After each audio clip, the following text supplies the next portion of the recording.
เวลาผ่าน131 ปีนานไกลวัดพระบาทอุดมรุ่งเรืองงามตาเจ้าน้อยบุญทาวงศาข้าหลวงบวงเชียงใหม่ปกครองหัวเมืองฟ้าทุ่มเทแรงกายแรงใจทุกชาติพันธุ์รวมใจรักษามัคคี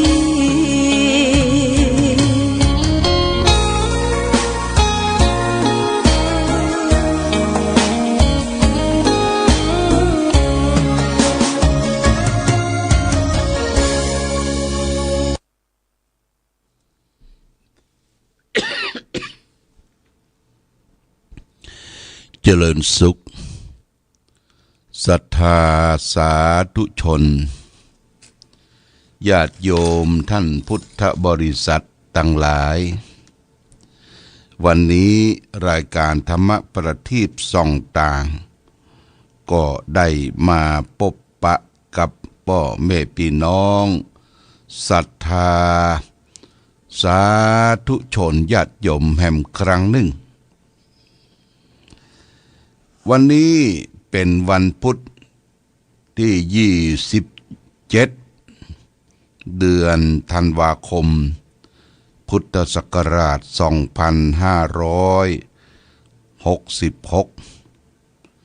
ซึ่งตรงกับเดือนอ้ายใต้เดือน3เหนือขึ้น15ค่ำวันนี้เป็นเดือน3เป็งขึ้น15ค่ำเป็นวันพระวันศีลวันพระใหญ่วันพระอุโบสถเป็นวันพระใหญ่พระเจ้าประสงค์ก็ได้โกนผมโกนกิ้วกันตะวานี้เป็นวันโกนวันนี้อากาศท้องถิ่นก็หนาวพอสมควรญาติโยมนะอากาศเย็นหนาวพอสมควรบ่มากจนเกินไปแล้วก็บ่ร้อนอากาศพอดีในช่วงนี้อากาศวิปริตท้องถิ่นอากาศเปลี่ยนแปลงก็คือฝนตกน้ำหลากที่ภาคใต้ญาติโยมนะฝนตกน้ำหลากที่ภาคใต้3จังหวัดภาคใต้เนี่ยโอ้น้ำป่าน้ำท่วมนะ3จังหวัดพี่น้องชาวภาคใต้ก็ได้รับทุกขเวทนาที่อยู่ที่อาศัยอาหารการกินก็จะต้องได้รับการช่วยเหลือจากพี่น้องทั่วไปดูข่าวดูทีวีแล้วก็น้ำหลากก็ยังมีอยู่นะญาติโยมก่อนนี้เราก็จะน้ำหลากนี่ก็ประมาณเดือน12เดือน11 12เนี่ยน้ำท่วมน้ำหลากแต่นี่น้ำหลงมาจากปุ่นทางภาคใต้แม่น้ำตาปีแม่น้ำหลายๆอย่างจังหวัดปุระปัตตานีสงขลาเดี๋ยวปุ่นเปิ่นน้ำท่วมน้ำหลากกันแต่บ้านเฮานี่ก็บ่มีแต่มีในเด็ดหนาวพอสมควรญาติโยมตะวันนี้ได้เดินทางมาจากปุ่นญาติโยมพระธาตุดอยกองมูพระธาตุดอยกองมูนี่ก็อยู่ที่จังหวัดแม่ฮ่องสอนเป็นพระธาตุอยู่บนเขาสูงนะมองทิวทัศน์ดูทางจังหวัดแม่ฮ่องสอนอย่างชัดเจนเห็นชัดเจนผู้คนนิยมไปไปเที่ยวกันหน้าหนาวที่ไปที่ฮั่นกับว่าตะวาเนี่ยวันที่26มีการตรวจสอบนักธรรมชั้นตรีที่จริงหลวงพ่อก็ไม่ได้ไปตรวจคือมีการประชุมกันวันที่25เดินทางวันที่25แล้ว25ก็ออกจากเมืองฝางนี่เวลา9 โมงออกจากเมืองฝางเดินทางไปถึงที่วัดพระธาตุดอยกองมู 4 โมงญาติโยม4:15เดินทางเส้นทางก็เดินทางเข้าที่แม่มะไลแม่แตงเดินทางลัดเลาะไปผ่านปงเดือดปงน้ำดังไปถึงกิ้วลมกิ้วลมนี่อยู่ในช่วงเขตติดต่อของแม่แตงกับแม่ฮ่องสอนญาติโยมนะกิ้วลมนี่เป็นที่ไปพักรถแล้วก็ไปพักเข้าห้องน้ำและผู้คนก็ได้จัดสินค้าพื้นบ้านพื้นเมืองเอามาขายแต่ว่าก็ได้ซื้อน้ำมันงามาขวดหนึ่งเป็นว่าเป็นน้ำมันงาว่าขวด250จะแต่บะแต่กับหูเตือ แล้วก็งาขี้ม้อนงาขาวมันแก้วแดงซื้อติดรถไปที่กิ่วลมนะญาติโยมกิ่วลมอยู่ในเขตอำเภอปายละญาติโยมอำเภอปายเขตแม่ฮ่องสอนซื้อจากโยมคนหนึ่งว่าอยู่ที่ไหนบอกว่าอยู่ที่อำเภอปายจากที่นี่ไปที่อำเภอปายก็ประมาณ20 กว่ากิโลบอกว่าจากกิ่วลมลงมาแล้วมาจะได้เพื่อก็บอกว่าบางทีเขาก็เอารถมาส่งบางทีก็เอามอเตอร์ไซค์รถเครื่องขับคนเดียวขึ้นคนเดียวเอาไปขายที่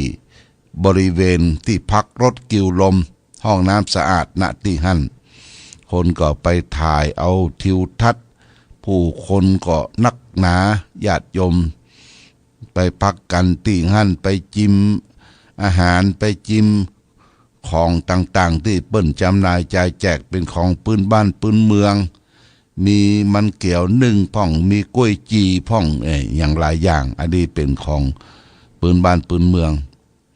จากกิ่วลมแล้วก็เดินทางต่อไปผ่านปังมะผ้าผ่านเข้าไปปุ้นทำปุงทำป่าทำอย่างก็ไปถึงที่ปุ้นแม่ฮ่องสอนที่วัดดอยกองมูเปิ้นประชุมกันแล้วเปิ้นประชุมบ่าย3 โมงญาติโยมประชุมบ่าย3 โมงไปถึงหั่นก็4:15เขาเข้าร่วมประชุมเลิกประชุมแล้วญาติโยมก็ประมาณสัก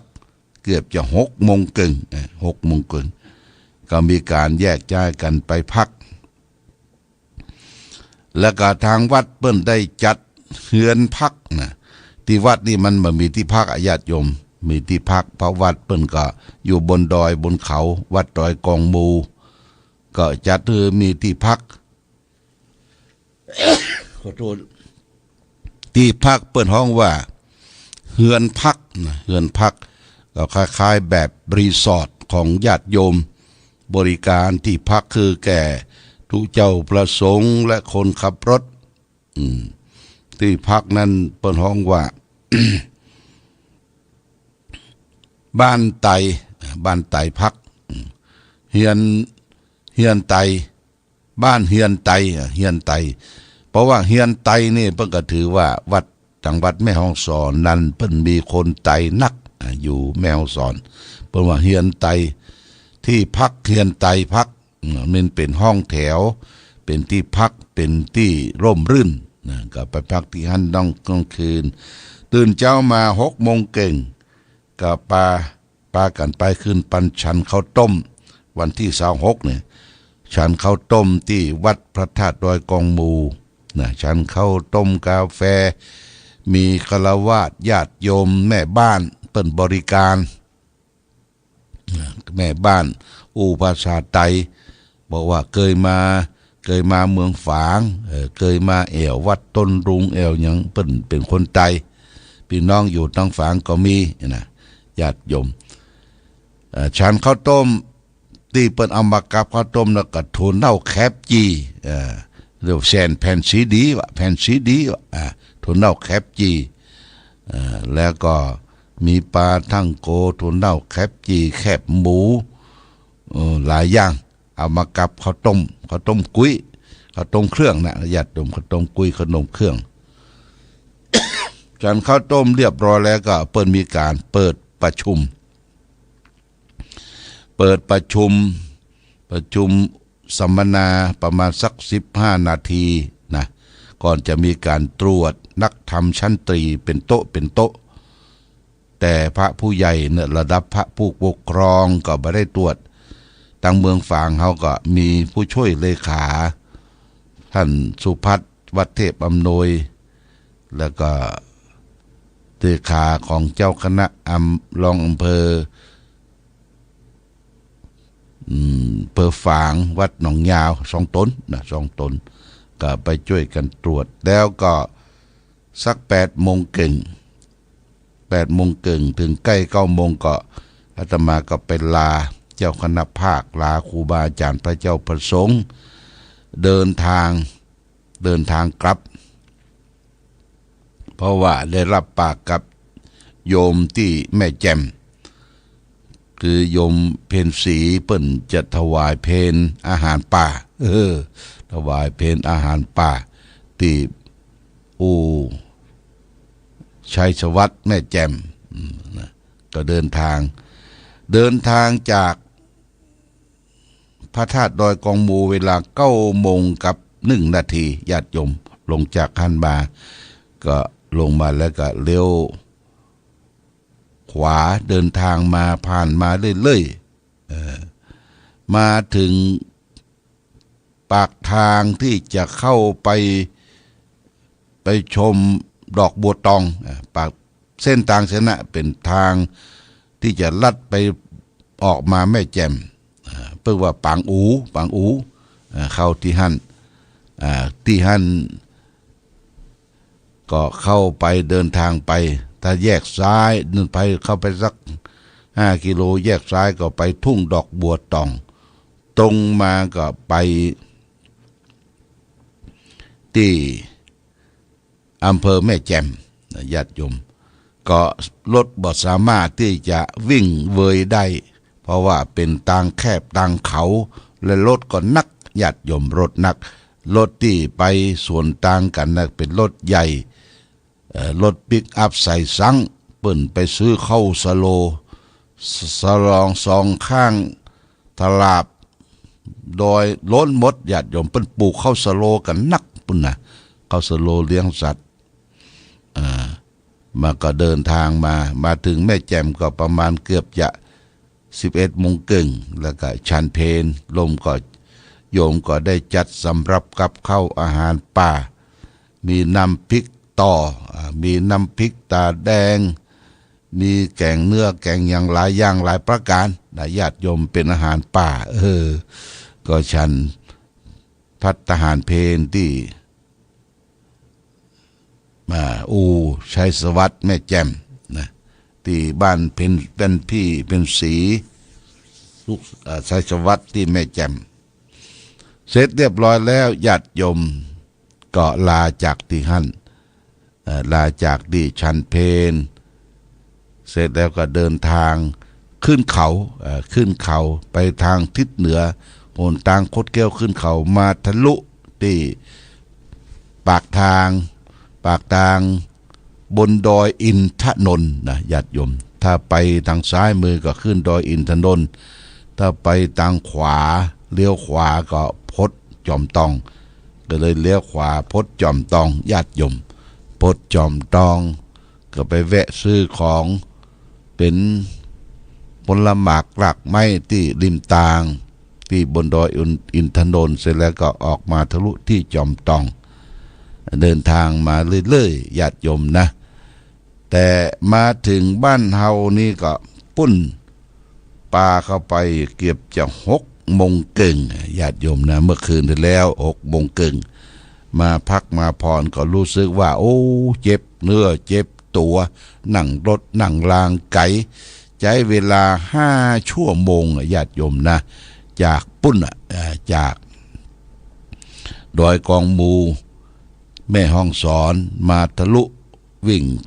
ผ่านอำเภอแม่แจ่มเข้ามาพดจอมตองแล้วก็ขึ้นมาสันปะตองขึ้นมาเมืองฝางเฮาก็พดมาเป็นเวลาประมาณสักเกือบ5 ชั่วโมงก็มาถึงเมื่อคืนเดินทางมาถึงเรียบร้อยแล้ววันนี้ก็ ตื่นเจ้าก็ไหว้พระสวดมนต์ก็ได้มาพบญาติโยมท่านสาธุชนทั้งหลายวันนี้เวลา9 โมงก็จะมีการประชุมของศรัทธาญาติโยมคณะกรรมการวัดพระบาทพระพุทธบาทอุดมเพื่อจะได้แจ้งรายการสิ้นปีและก็เตรียมความพร้อมที่จะมีการทำบุญสุนทานปีใหม่ปีงานของเรานี่จะมีขึ้นแล้วก็งานปล่อยหลวงงานเฉลิมฉลองต่างๆในปี67เพราะฉะนั้นก็แจ้งญาติโยมท่านสาธุชนทั้งหลายว่าจะสิ้นปีเนี่ยต่างวัดพระพุทธบาทอุดมก็จะมีการสวดมนต์ข้ามปีนะญาติโยมนะสวดมนต์ข้ามปีที่ลานอนุสาวรีย์พระเจ้าฝางพระนางสามผิวนี่เป็นกำหนดงานกำหนดการแล้วก็รุ่งขึ้นวันที่1 เดือนมกราคมพุทธศักราช2567ก็จะมีการทำบุญตักบาตรร่วมกับเทศบาลตำบลเวียงฝางองค์การบริหารส่วนตำบลเวียงญาติโยมก็เตรียมตัวเตรียมใจใส่บาตรตอนเช้าวันที่1อย่าไปฟังเอวไก่กันเตื้อเน้อเพราะว่ารถนักญาติโยมนะถ้าไปเอวนี่รถนักไปหั่นไปนี่โดยเฉพาะผู้สูงวัยสูงอายุได้บ่สะดวกมาเหมือนคนหนุ่มคนกำแต่ว่านี่โอ้รถเปิ้นปืนกันมาเอวทางบ้านเฮาไปฟังไปที่ไหนไปฟังงอมใส่บุญอย่างที่ท่านที่เตื้อไปฟังไปเตื้อทำบุญตักบาตรขึ้นปีใหม่อยู่กับบ้านกับยองเพี้ยวกวาดเช็ดถูที่บ้านที่จองของเฮาหมดใส่ไว้ยะคือปีใหม่วันที่1 มกราคมตักบุญทำบุญตักบาตรตุเจ้าประสงค์จำนวน99 รูปได้มาจุมมารวมกันที่วัดพระพุทธบาทอุดม7 โมงก็เดินทางลงจากวัดตามเส้นทางที่จะรับบิณฑบาตแล้วก็ผ่านหน้าวัดต้นรุงผ่านหน้าวัดจองออกสี่แยกหนองอึ่งทะลุที่ตลาดประบงเลี้ยวขวาไปตามถนนฝางเชียงใหม่ฝางแม่อายแล้วก็เลี้ยวขวาที่ปั๊มหิจิตไปตามถนนท่าแปไปถึงสี่แยกพระนางสามผิวก็เลี้ยวซ้ายผ่านหน้าที่ว่าการอำเภอฝางแล้วก็ตรงไปผ่านหน้ากสิกรไทยไปเลี้ยวขวาวกกลับมาที่ตลาดโชคธานีแล้วก็เลี้ยวซ้ายสี่แยกสวนดอกข้างกสิกรไทยไปตามถนนสวนดอกถึงสี่แยกสวนดอกก็เลี้ยวขวาไปตามถนนสวนดอกพดมาถึงต้าน้ำพระนางสามผิวแล้วก็เลี้ยวซ้ายขึ้นวัดนี่กำหนดการที่จะออกรับบิณฑบาตขึ้นปีใหม่พระเจ้าประสงค์จำนวนภิกษุสามเณรจำนวน99 รูปสำหรับญาติโยมที่จะใส่บาตรก็เตรียมข้าวสารอาหารแห้งแล้วก็ปัจจัยส่วนหนึ่งก็จะมีรถประชาสัมพันธ์คือรถของพระหลวงสัมพัทติโนจะสัมพันธ์ทั้งเย็น31ทั้งวันยีนที่เย็น31แล้วก็จะนำหน้าพระสงฆ์ประชาสัมพันธ์วันที่1ขึ้นปีใหม่แล้วก็จะมีหีบมีพระพุทธรูปตั้งหน้ารถนะญาติโยมจะเอาจตุปัจจัยใส่บาท10 บาท20 บาทแล้วแต่เงินปัจจัยเหล่านั้นก็จะได้เอามาร่วมจัดงานวันเด็กแห่งชาติวันที่13 มกราคมนะญาติโยมนะ13 มกราคมเป็นวันเด็กแห่งชาติทางวัดพระพุทธบาทอุดมร่วมกับโรงเรียนวัดพระพุทธบาทอุดมร่วมกับองค์การเผยแผ่อปต.ของตำบลเวียงจัดงานวันเด็กแห่งชาติโดยอาศัยของปัจจัยที่ได้มาปัจจัยที่เป็นปัจจัยเงินทองก็จะมาจัดจ้านจัดซื้อข้าวหนมเส้นสำหรับกับข้าวอาหารการกินเลี้ยงเด็กเยาวชนส่วนของที่ได้มาจะเป็นบะหมี่เป็นอย่างต่างๆก็มาจัดรวมกันเป็นชุดเป็นถุงได้จัดแบ่งเป็นของรางวัลปันให้แก่ลูกหลานเยาวชนที่เปิ้นมาเอวงานฤดูหนาวเมื่อวันแล้วก็ เที่ยงเนี่ยเขาจะมาจุ่มกันละญาติโยมมาร้องเพลงมาแสดงความสามารถบนเวทีเนี่ยผู้เฒ่าผู้แก่พ่อแม่ศรัทธาก็ส่งเสริมให้ลูกหลานเยาวชนนะเนี่ยวันที่13อันนี้ญาติโยมแจ้งให้เราและท่านทั้งหลายโดยเหตุปัจจัยที่ได้ต่อเนื่องมาจากการรับบิณฑบาตแล้ววันที่3นะก่อนเราจะไปจัดวันเด็กวันที่3 มกราคมนะมกราคมนี่เขาก็จะมีการสืบชะตาหลวงญาติโยมชะตาหลวงขึ้นปีใหม่รับปฏิทินล้านนาสืบชะตาหลวงรับปีใหม่ขึ้นปีใหม่รับปฏิทินล้านนาคนที่ไปสืบชะตานั้นก็จะมีซองญาติโยมเป็นเขียนหลังซองวันเดือนปีเกิดอายุพศเปิ่งปีหยังแล้วก็เอาสตางค์ปัจจัยใส่ในซองและท่านทั้งหลายก็มาร่วมกันสืบชะตาชื่อของเฮานี่จะเอารวมกันในโคงชะตาโคงชะตานี่ก็ได้รับบูชาจากปนานอนันต์ชัยวงศ์อาจารย์วัดศรีดอนใจมาตั้งโคงชะตาแล้วเขาก็ร่วมสืบชะตาและชื่อเขาอยู่ในโคงชะตาหมดอยู่ในซองญาติโยมแล้วก็มีพระธรรมเทศนาหนึ่งกันว่าใจยะ7 ประการใจยะมงคล7 ประการเทศโดยหลวงพ่อท่านพระครูอดุลธรรมโสภิตรองเจ้าคณะอำเภอฝางวัดปทุมวาดหนองบัวทุกปีเพิ่นจะมาเทศแล้วก็ได้นิมนต์ครูบาคำปันพระครูสังวรประภัตครูบาคำปันวัดห้วยลึกพระธาตุดอยแก้วเปิดมาประพรมพระพุทธมนต์เป็นพระอาวุโสที่สุดในอำเภอฝางของเฮานะพระสงฆ์จำนวน15 รูปเจริญพุทธมนต์นะญาติโยมวันนั้นก็มีคนแจ้งประสงค์จำนงที่จะเป็นเจ้าภาพสังฆทายทานนะหลายท่านแล้วนะคุณละพีพันธ์ชัยโว1 สัง500 บาทและคุณแม่มนเทียนบ้านม่อนปิ่น1 สัง500 บาท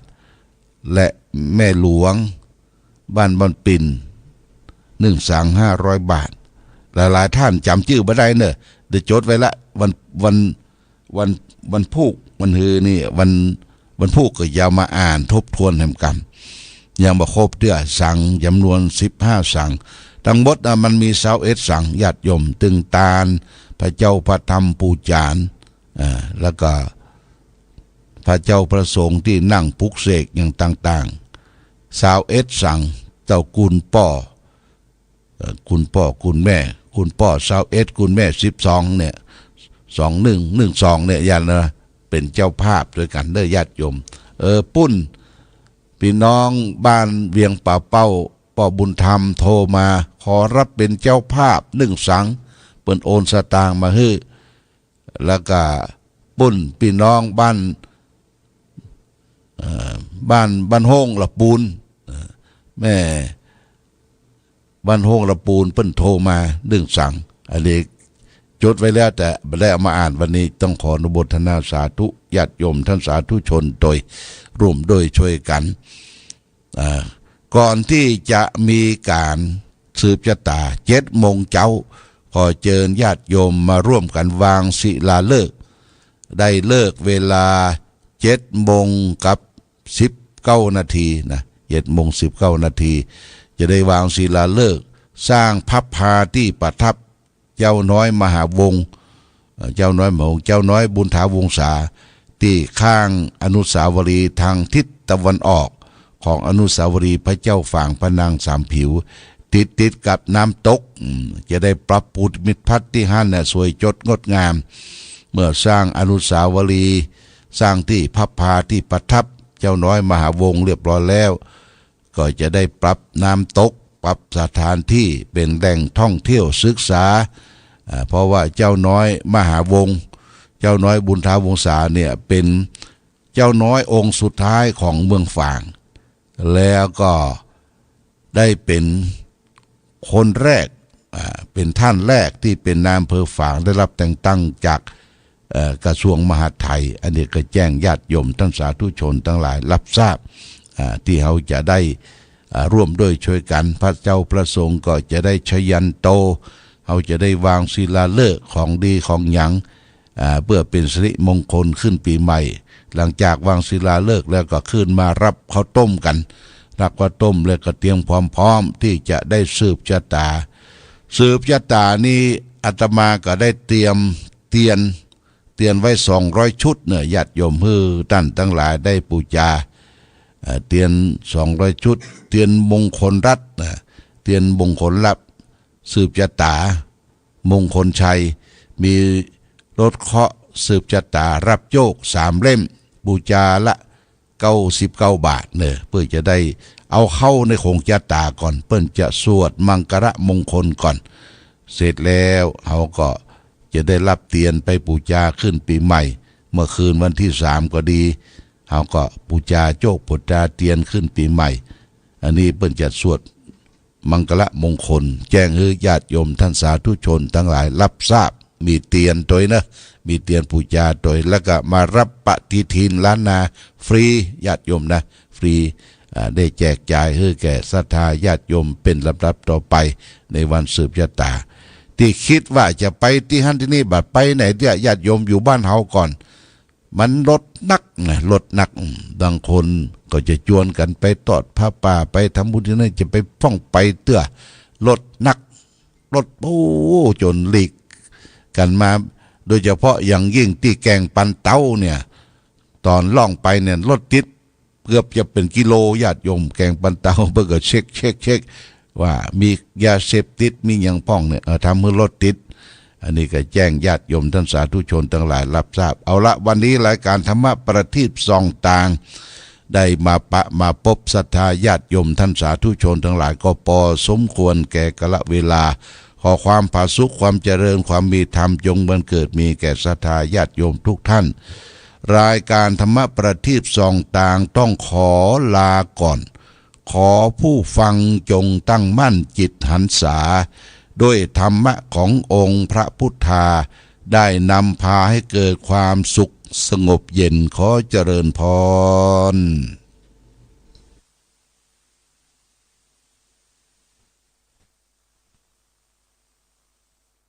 ธงชาติและเพลงชาติไทยเป็นสัญลักษณ์ของความเป็นไทยเราจงร่วมใจยืนตรงเคารพธงชาติด้วยความภาคภูมิใจในเอกราชและความเสียสละของบรรพบุรุษไทยประเทศไทยรวมและเชื้อชาติไทยเป็นประชารัฐผ้าไทยของไทยทุกส่วนอยู่ดำรงคงไว้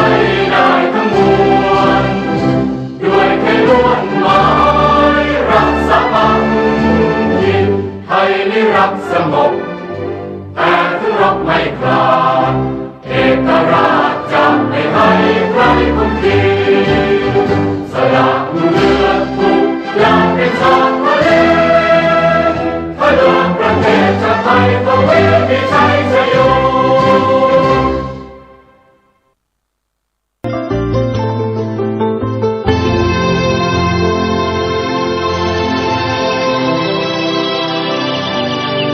วันนี้เป็นวันพระขอเรียนเชิญพุทธศาสนิกชนทุกท่านมากลั่นจิตให้ใสกลั่นใจให้เป็นบุญ